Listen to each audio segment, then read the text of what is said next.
সম্মানিত দর্শক শ্রোতাবিন্দু, এটা হচ্ছে আপনার রাজশাহী জেলার পবা থানার আপনার Jamuna seeds cold storage limited. তো এই কোল্ড স্টোরেজে আজকে 2026 সালে প্রথম আলু বের হয়েছে।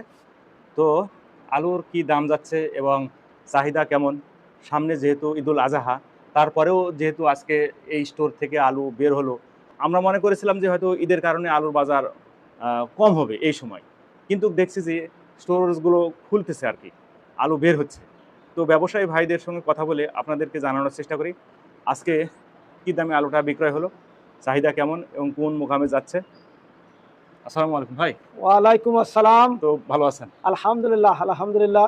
তো সামনে তো ঈদুল আজহা, এখন তো আলুর চাহিদা একটু কম হওয়ার কথা, কিন্তু দেখতেছি যে এই সময় এসে আজকে যেমন আমান স্টোরেজ থেকে আলু বের হয়েছে, আপনাদের যমুনা থেকেও আলু বের হলো। তো এই সময় চাহিদা কম হওয়ার কথা, কিন্তু দেখছি যে স্টোর খুলছে, তার মানে হয়তো চাহিদা আছে। তো চাহিদাটা থাকার কারণটা কি? কারণটা হলো আমার ব্যবসা হলো সজন ট্রেডার্স। আমি ব্যবসা করি বরগুনা, চিটাগাং, শায়েস্তাগঞ্জ, ময়মনসিংহ, গফুরগাঁ। কিন্তু ওদের লোকালটা প্রায় শেষ পথে।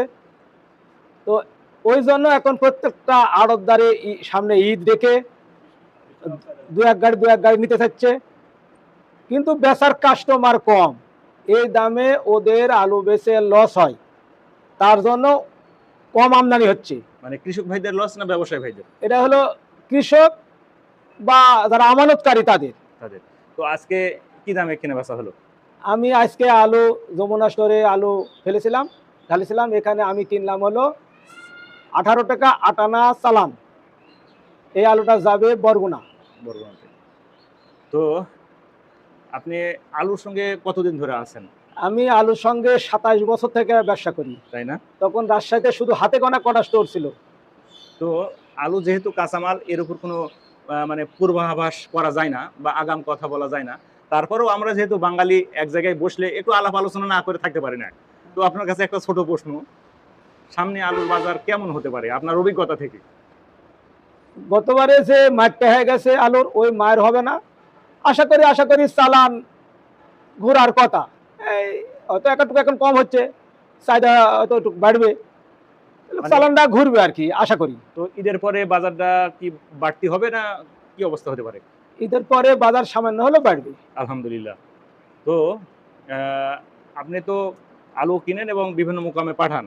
আপনি যেমন আমাদের রাজশাহী জেলাতে যে কয়টা কোল্ড স্টোরেজ আছে, সকল কোল্ড স্টোরেজ থেকে আলু নিতে পারবেন যদি কৃষক ভাইয়েরা আপনার কাছে আলু বিক্রয় করতে চায়? হ্যাঁ, আমি সব রাজশাহীর এরিয়া যত স্টোর আছে সব স্টোরে আমি আলু কিনি। তো কোনো ব্যবসায়ী ভাই যদি বা কৃষক ভাই আপনার সঙ্গে যোগাযোগ করতে চায়, তাহলে কিভাবে আপনার সঙ্গে যোগাযোগ করবে? আমার সঙ্গে আমার সজন ট্রেডার্স আমার ব্যবসা প্রতিষ্ঠানের নাম। আমার নাম হলো আনফর। আমার মোবাইল নাম্বার হলো 01712243620। এই নাম্বারে যোগাযোগ করলে আমার সঙ্গে পাবেন আপনারা। তো আর একটা প্রশ্ন, আপনি তো অনেক দূর থেকে লেনদেন করতেছেন, তো আপনাদের এলাকায় কৃষক ভাইদের ঘরে কি আলু আছে এখন মনে হয়? বর্তমান আর খুঁজে আমি পাচ্ছি না, লোকাল আলু খুঁজে পাচ্ছি না। তো সম্মানিত দর্শক বন্ধুরা, শুনলেন ব্যবসায়ী ভাইয়ের কাছ থেকে। তো আজকের দিন পর্যন্ত রাজশাহী জেলাতে যে কয়টা স্টোর থেকে আলু বের হয়েছে, তো সর্বোচ্চ দামে এই যমুনা কোল্ড স্টোরেজ থেকেই আলু আজকে বের হয়েছে। তো অন্য কোনো কোল্ড স্টোরেজ থেকে যদি এর চাইতে বেশি দামে আলু বের হয়ে থাকে, তাহলে আপনারা নিশ্চয়ই কমেন্টে জানাবেন। ধন্যবাদ, সকলেই ভালো থাকেন।